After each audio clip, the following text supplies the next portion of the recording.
السلام علیکم ورحمۃ اللہ وبرکاتہ۔ اعوذ باللہ من الشیطان الرجیم، بسم اللہ الرحمن الرحیم۔ ولو ارادوا الخروج لاعدوا له عدة ولكن كره الله بعاثهم فثبتهم وقيل اقعدوا مع القاعدين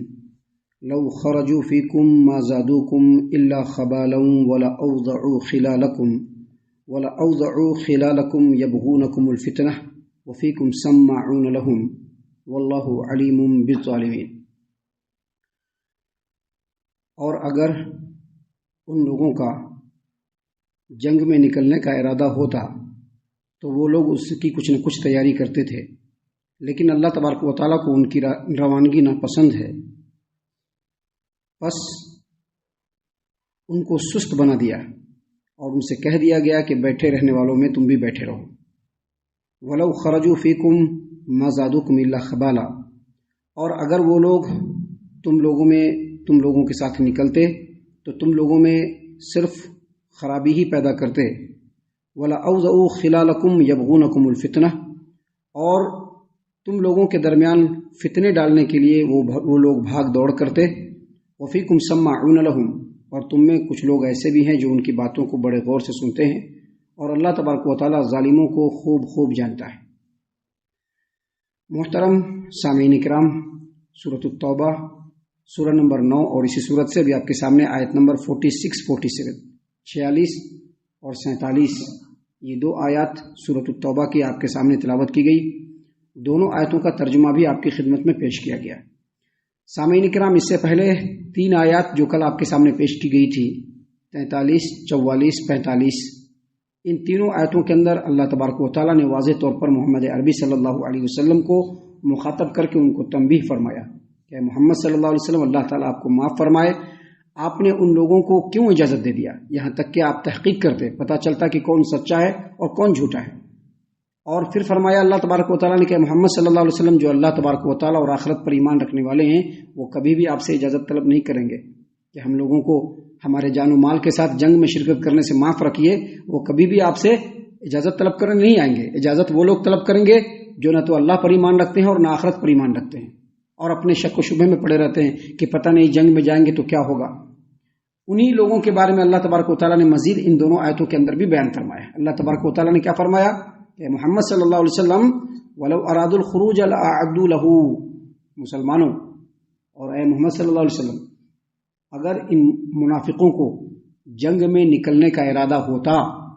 تو یہ لوگ تیاری کرتے تھے اس کی، لیکن اللہ تبارک و تعالیٰ کو ان کی روانگی پسند نہیں۔ ولیکن کرہ اللہ بعاثہم، اللہ تبارک و تعالیٰ کو ان کا نکلنا ہی پسند نہیں ہے، لہذا اللہ نے ان کو کیا کیا؟ فثبتہم، ان کو سست بنا دیا اللہ نے۔ ایسا حساب کتاب بن گیا کہ وہ لوگ سست ہو گئے، اور ان کو کہہ دیا گیا کہ عورتوں بچوں کے ساتھ تم بھی گھروں میں بیٹھے رہو۔ یعنی اس کا مطلب یہ ہے کہ اگر ان لوگوں کا ارادہ جانے کا ہوتا تو تیاری کرتے تھے، تیاری کر لیتے، اس کے بعد کچھ اس طرح کی نوبت آ جاتی جس کی وجہ سے یہ لوگ آ کر کے عذر کرتے تو ان کی بات پر اعتبار کیا جا سکتا تھا، لیکن ان لوگوں کا تو کوئی ارادہ ہی نہیں تھا۔ مزید اللہ تبارک و تعالیٰ نے کہا کہ اللہ کو بھی ان کا نکلنا پسند نہیں۔ کیوں نکلنا پسند نہیں؟ اس لیے پسند نہیں کہ ان لوگوں کے جہاد میں شرکت کرنے کی وجہ سے فائدہ ہونے کے بجائے نقصان ہوگا، فتنے پڑیں گے، بہت ساری باتیں ہوں گی۔ اسی لیے اللہ تبارک و تعالیٰ نے کہا کہ اللہ نے ان کو سست بنا دیا، یعنی اللہ کی مشیت نہیں تھی کہ وہ لوگ نکلیں، لہذا ان کو یہ سنا دیا گیا کہ جو عورتیں اور بچے ہیں اس کے ساتھ تم بھی مدینے کے اندر ہی رہو۔ سامعین کرام، اگلی آیت کریمہ میں اللہ تبارک و تعالیٰ نے مزید فرمایا اسی چیز کی وضاحت کرتے ہوئے، کیونکہ اس زمانے میں مدینے کے اندر منافقین، ان کا ایک خاص رول تھا، مسلمانوں اور مشرکین کے درمیان ان کا ایک خاص رول تھا۔ ان لوگوں نے ہمیشہ اسلام کو پسپا کرنے کی کوشش کی۔ آپ اگر اسلامی تاریخ کا مطالعہ کریں گے، محمد عربی صلی اللہ علیہ وسلم کے زمانے کا مطالعہ کریں گے،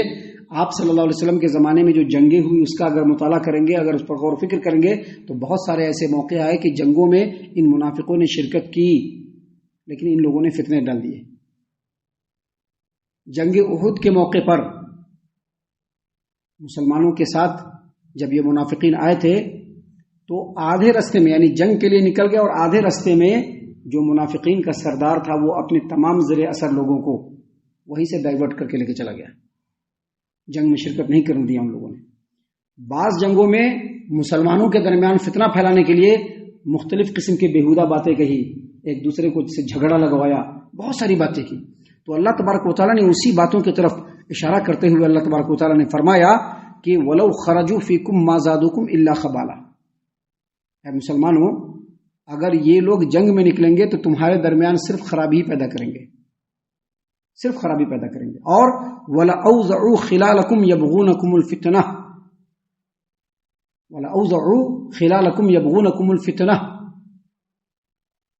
تمہارے درمیان ان کی جو بھاگ دوڑ ہوگی، ان کی جو دوڑ دھوپ ہوگی صرف فتنہ ڈالنے کے لیے۔ ابھی محمد عربی صلی اللہ علیہ وسلم مکہ سے مدینہ آئے تھے نا،